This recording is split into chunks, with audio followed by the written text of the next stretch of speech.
log you on to everything that's going on in her life, and that includes the Grand Ole Opry tomorrow night, 7 o'clock.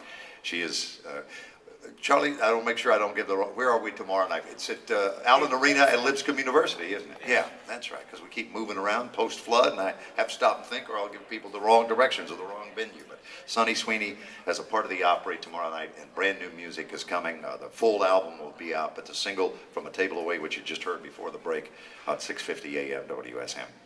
Loretta Lynn and Jesse Coulter, tell me about the interaction you've had with them and the opportunity to record. Well, Loretta, I'm opening 2 shows for her, June 18th and 19th in Oklahoma on the 18th and San Antonio on the 19th. And what was the circumstance that brought the 2 of you together the first time? I got to open for her again in June of 2008, and we played in Fort Worth and Austin, and this absolutely made me love her even more. It was probably the hottest I have ever been. One of them was an outside show. Physically was so hot that I felt like I was going to pass out. There was sweat on the end of my hair, not on my scalp, but on the end of my hair. I thought I was going to die. And I'm like purple when I get off the stage because I'm so hot. She rolls out in one of those big ball gowns, plays 2.5 hours. I'm like dying. I'm hot for her. Like, I was hot. I couldn't cool off. Like, I had to drink beer to cool off when I got done. But I sat there and basically cried like an infant because I didn't get to meet her on the first night. And I was like, if I don't get to meet her, I'm going to die. Like, I'm not being over dramatic. Like, I really will die. So the next night we play in Fort Worth, and I got to meet her, and again, she had on the ball gown. But this was indoors at one of the coolest venues I've ever been to called Bass Concert Hall. And you don't even really need monitors because the sound is so good. So it was a really cool show, just overall. And then afterwards, I took my guitar over for her to sign, and I start crying. Like, I hand it to her, and I couldn't even say anything. I was just crying. She said, "What do you want me to put?" And I couldn't say anything because I was crying. She goes, "Baby, you're going to have to quit crying. You're going to make me cry."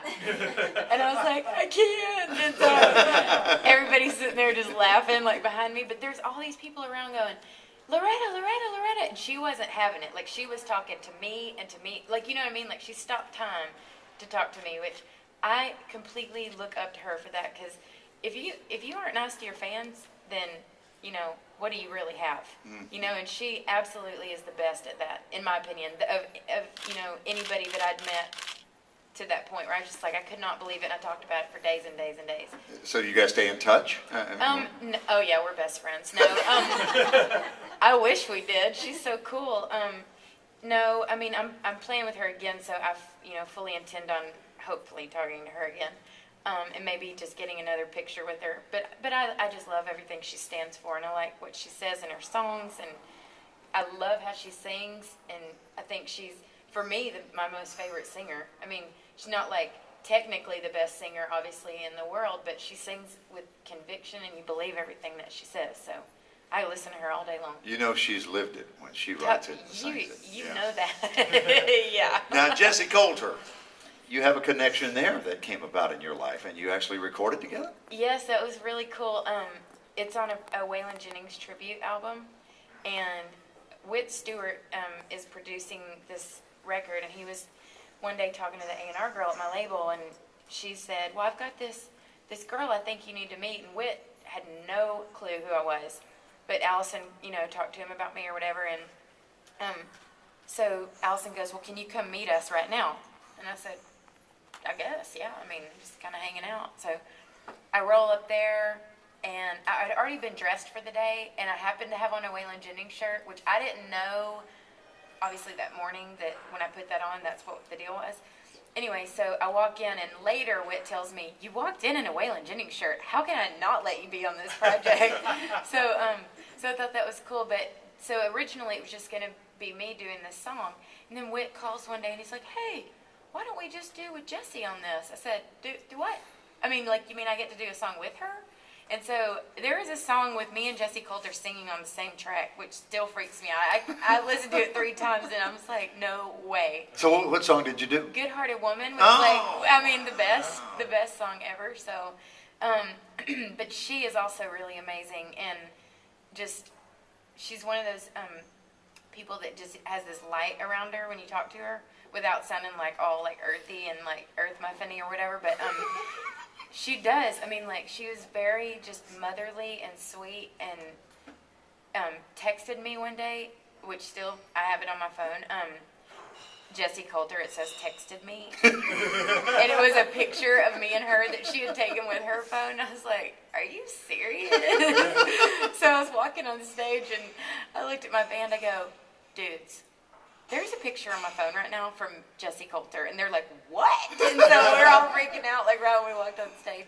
So, but yeah, she's super cool too. And those are like the two chicks that are the coolest, you know, and they've both been really nice to me, so I think that's super cool.